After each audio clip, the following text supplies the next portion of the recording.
오늘 말씀은 민수기 31장 13절부터 24절까지의 말씀입니다. 민수기 31장 13절부터 24절까지의 말씀, 우리 다같이 함께 합독하시겠습니다. 모세와 제사장 엘르아살과 회중의 지도자들이 다 진영 밖에 나가서 영접하다가 모세가 군대의 지휘관 곧 싸움에서 돌아온 천부장들과 백부장들에게 요하니라. 모세가 그들에게 이르되 너희가 여자들을 다 살려 두었느냐? 보라, 이들이 발람의 꾀를 따라 이스라엘 자손을 부올의 사건에서 여호와 앞에 범죄하게 하여 여호와의 회중 가운데 연병이 일어나게 하였느니라. 그러므로 아이들 중에서 남자는 다 죽이고 남자와 동침하여 사내를 아는 여자도 다 죽이고 남자와 동침하지 아니하여 사내를 알지 못하는 여자들은 다 너희를 위하여 살려둘 것이니라. 너희는 이래 동안 진영 밖에 주둔하라. 누구든지 살인자나 죽임을 당한 시체를 만진 자는 셋째 날과 일곱째 날에 몸을 깨끗하게 하고 너희의 포로도 깨끗하게 할 것이며 모든 의복과 가죽으로 만든 모든 것과 염소 돌로 만든 모든 것과 나무로 만든 모든 것을 다 깨끗하게 할지니라. 제사장 엘르아살이 싸움에 나갔던 군인들에게 이르되 이는 여호와께서 모세에게 명령하신 율법이니라. 금은 동, 철과 주석과 납 등의 불에 견딜 만한 모든 물건은 불을 지나게 하라. 그리하면 깨끗하려니와 다만 정결하게 하는 물로 그것을 깨끗하게 할 것이며 불에 견디지 못할 모든 것은 물을 지나게 할 것이니라. 너희는 일곱째 날에 옷을 빨아서 깨끗하게 한 후에 진영에 들어올지니라. 아멘. 할렐루야. 하나님께서 이제 모세에게 마지막으로 주신 사명을 이제 잘 감당하게 하셨습니다.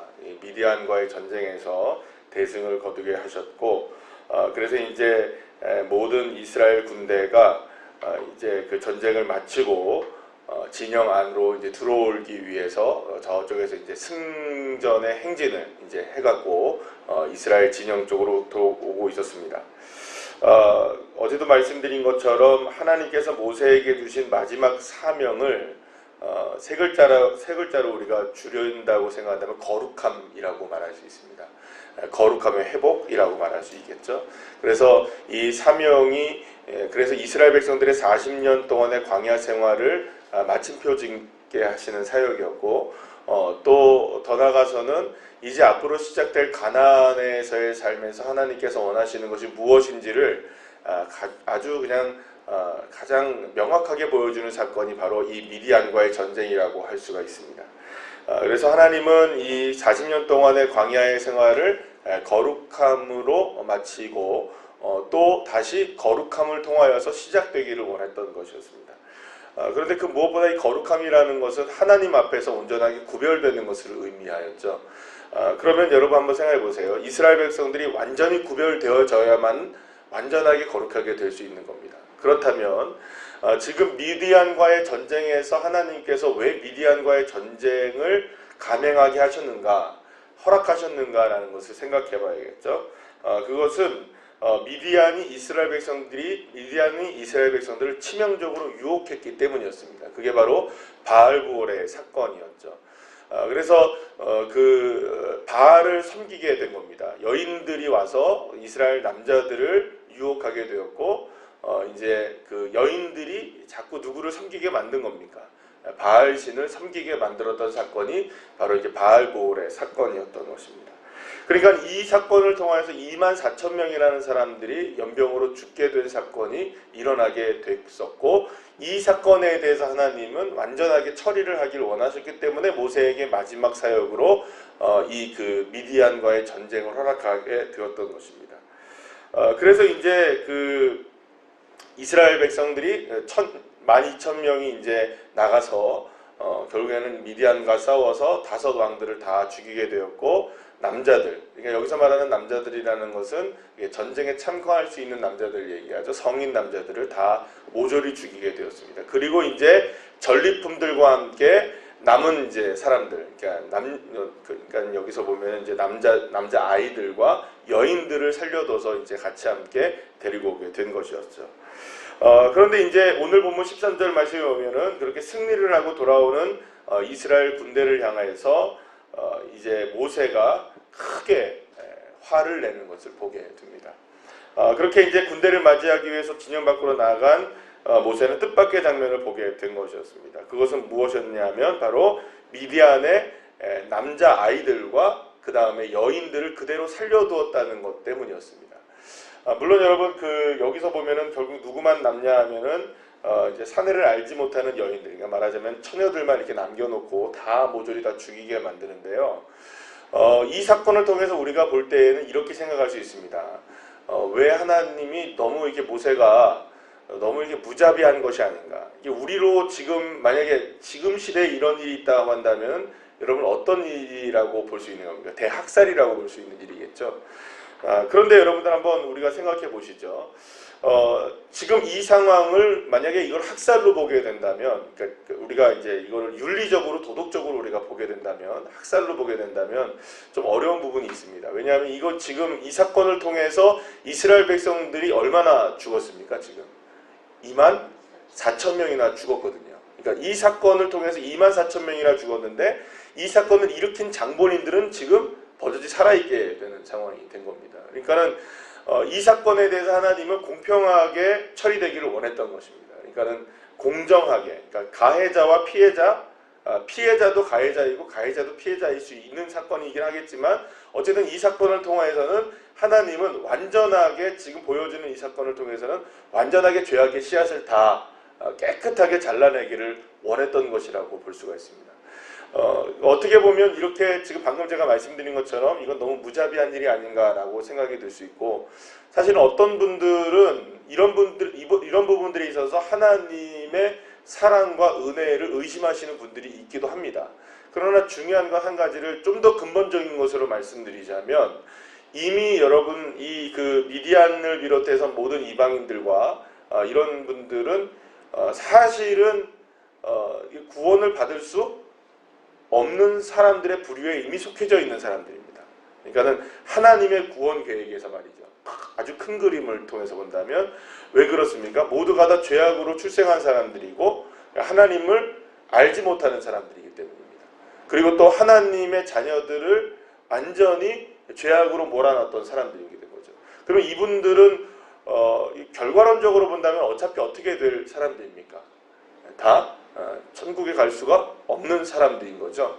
구원을 받을 수가 없는 사람들인 겁니다. 그러니까 하나님의 심판의 도구, 하나님의 심판에 있어서 이들은 도구로 사용될 수 있게 되었던 것이죠. 어쨌든 중요한 건 뭐냐면 지금 이 바알볼의 음행 사건을 하나님이 처리하기 위해서 모세에게 전쟁을 허락하셨는데, 이 문제는 이스라엘 백성들이 그 음행의 씨앗을 온전히 제거하지 못한 채 전쟁을 끝내고 돌아왔다는 것이었습니다. 여기서 이제 모세는 노할 수밖에 없었던 겁니다. 왜냐하면 하나님이 거룩하게 하기 위해서 전쟁을 일으켰는데 거룩하지 못하게 하는 씨앗을 그대로 아는 채 갖고 온 겁니다. 여러분 이게 이제 큰 문제였던 것이죠. 그러니까 오늘이 이제 광복절이니까 그런 말씀들을 한번 해보죠. 오늘 광복절이니까요. 한국 사회가 지금 이렇게 혼란을 겪고 있는 것 중에 하나가 이제 광복을 맞이하면서 결국에는 뭐랄까요, 반민족적인 행위를 했던 사람들을 제대로 걸러내지 못한 채 여전히 그들의 잘못들을 그대로 안고 대한민국이라는 나라가 다시 시작된 것이 문제였던 것은 분명하지 않습니까? 그래서 사실은 어떤 면에 있어서는 잘라내야 될 것을 확실하게 못 잘라낸 것이 문제였던 것이죠. 그것이 문제니까 결국은 이렇게 된 겁니다. 그러니까 독일과 일본의 차이점은 어디에 있을까요, 여러분? 독일은 이런 뭐랄까 2차 세계대전을 일으켰던 전범들에 대해서 거의 뭐랄까요, 싹을 잘라내는 일들을 했습니다. 지금도 하고 있습니다. 그들은 전범들을 끝까지 찾아내서 그들을 뭐랄까요, 법정에 세우는 일을 이 독일은 지금도 하고 있습니다. 그런데 여러분 어떻습니까? 일본은 그 전범들을 잘라내지 못했던 겁니다. 결국에는 그 불씨가 남아있으니까 결국엔 지금도 자꾸 우경화로 나가고 있고 마치 자기네들이 이제 나라가 커지니까 다시금 그런 꿈들을 꾸고 있는 거 아닙니까? 그러니까 그 잘못된 씨앗을 제거하지 못했을 경우에 남아있을 경우에 일어나게 될 일들을 우리가 역사적 교훈을 통해서도 이렇게 볼 수 있게 되는 것인데요. 하물며 지금 이스라엘 백성들은 여러분 우리가 잘 알다시피 사사시대를 한번 보시게 되면 거의 뭐 40년 간격으로 한 번씩 주님을 배반하잖아요. 그렇게 되면서 여러분들 늘 언제나 무엇에 대한 씨앗을 갖고 살아갑니까? 그들이 이제 그 죄악의 씨앗들을 갖고 살아갑니다. 여러분 그 사사시대에 들어가서 처음으로 이제 정복전쟁을 시작하는 정복전쟁의 마지막 부분을 이제 시작하는 것들이 이렇게 보여지게 되는 부분이 나오게 되는데요. 그때에도 보게 되면 조금씩 어떻게 합니까? 타협하게 되는 모습들이 보여져요. 그러니까는 이 사람들과 함께 타협해 살고 가나안 백성들과 말이죠. 그 사람들과 함께 타협해 살다 보니까 결국에는 이스라엘 백성들이 계속 무엇을 안고 살아가는 겁니까? 죄악의 씨앗을 안고 살아가고 결국에는 이스라엘 백성들이 자주 종종 넘어지게 되는 이유가 어디에 있었습니까? 오늘 여기에서 나오게 되는 이런 음행과 바알을 섬기는 일에 이스라엘 백성들이 계속 넘어지게 되는 일들을 보게 되는 거죠. 그러니까 이게 앞으로 이스라엘 백성들의 역사에서 계속 반복되어지는 일들로 나오게 될 것입니다. 그럼 여러분 생각해 보죠. 하나님께서 이스라엘 백성들에게 40년 동안 그리고 또 앞으로의 가나안 생활에서 가장 중요시 여기는 게 거룩함으로 믿음으로 구별되는 것이었습니다. 그러면 지금 이스라엘 백성들이 해야 할 것은 완전하게 씨앗을 잘라내는 것이었습니다. 이것을 실패할 때에 결국엔 또 다른 불씨가 남게 되고 결국에는 우리가 실패할 수 있는 일들은 훨씬 더 많아지게 될 수 있습니다. 여러분은 저와 여러분이 믿음으로 끊어내야 될 것들을 확실하게 끊어내는 저와 여러분 되시기를 간절히 축복합니다. 그러니까 어떤 분들은 그런 경우들을 많이 봐요. 그러니까 뭐 예를 들어서 뭐 술을 마시는 문제다, 뭐 담배를 피는 문제다. 어떤 우리가 이제 신앙적인 차원에 있어서 그 어떤 행위에 대한 문제에서 이거는 뭐 해도 되고 안 해도 되는 문제 아니냐, 기호에 관한 문제 아니냐 이렇게 얘기하시는 분들도 계시고요. 또 한 가지는 뭐 술 같은 경우에는 뭐 취하지 말라고 그랬지 마시지 말라고 그런 건 아니지 않느냐 이렇게 얘기하는 분들도 계세요. 여러분들 물론 성경적으로 보면 마시지 말라라는 말은 안 나옵니다. 그러나 마시지 말라고 한 것과 취하지 말라고 한 것이 결국 다른 말이냐라는 거죠. 그러면 왜 마시려고 합니까? 사람들은 모르겠어요. 저는 안 마셔서 모르겠지만 사람들이 술을 마시는 이유는 취하기 위해서 마시는 거 아닌가요? 그렇죠? 술을 마시는 거는 조금이라도 취하잖아요. 그렇잖아요. 그러니까 여러분 요즘에 음주운전법이 아주 강화돼가지고 뭐 소주를 반잔만 마셔도 결국에 면허가 정지가 될 정도가 나온대요. 그러면 여러분 생각해보세요. 왜 그렇게 면허가 정지가 될 정도의 알코올의 농도가 있으면 면허를 취소시킬까요? 운전을 못하게 할까요? 이미 소주를 반잔만 마셔도 몸은 취해버린다는 겁니다. 그러니까 여러분 술을 마시는 그 자체가 취하는 행위입니다. 그리고 그것을 통하여서 사람들이 원하는 것은 하나님이 원하시는 바를 이미 자기 스스로가 뭐하고 있는 겁니까? 합리적으로 어기고 있는 것이죠. 이건 어떻게 보면 이거는 좀 다른 문제이긴 하지만 사람들이 죄를 짓게 되는 이유가 거기에 있는 겁니다. 뭐 금방 이렇게 그냥 허용하게 되는 거죠. 아주 쉽게 허용하게 되는 거죠. 그러니까 어떻게 보면은 우리가 죄를 짓는 것들과 하나님 앞에 거룩함을 잃어버리는 것들은 너무너무나 쉽게 잃어버리는 일들이 굉장히 많다는 겁니다. 그래서 오늘 본문에서 그 여인들과 아이들을 모조리 다 이렇게 처단하라고 말합니다. 여러분들 우리가 죄악의 씨앗이 남지 않도록 늘 언제나 주님 앞에 회개하고 주님으로부터 늘 언제나 시작되어지는 그런 믿음의 삶이 되시기를 소망합니다. 자, 그런데 한 가지 더 말씀을 드리면 오늘 본문에 보면은 7일 동안 이스라엘 군대를 모두가 다 진영 밖에서 기다리게 합니다. 그리고 7일 동안 뭘 하는 시간을 갖게 합니까?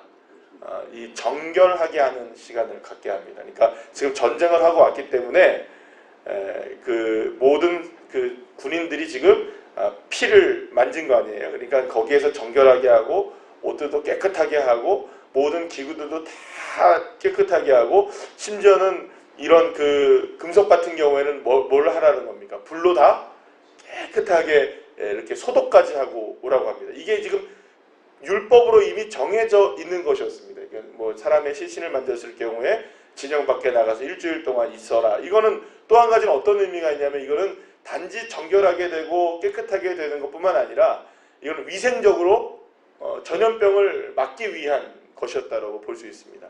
그러면 이 일들을 통하여서 결국 하나님이 이런 모세가 율법을 통하여서 이스라엘 백성들 군대에게 7일 동안 들어오지 못하게 했던 그 이유는 딱 한 가지입니다. 이스라엘 백성들이 거룩하게, 완전히 정결하게 구별된 깨끗한 모습으로 어딜 들어가기를 원했던 겁니까? 가나안 땅으로 들어가기를 원했던 것이었죠. 사랑하는 여러분, 결국 하나님께서 이스라엘 백성들에게 원하시는 것이 무엇인지는 더욱더 명확해지는 본문이 오늘 본문이라고 볼 수 있습니다. 그것은 바로 어떠한 경우에서라도 하나님 앞에서의 성결함과 거룩함을 유지하라는 겁니다. 그리고 그것에 그 걸림돌이 되어지는 모든 죄악들을 과감하게 끊어내라는 것이죠. 그리고 씻어내라는 것입니다.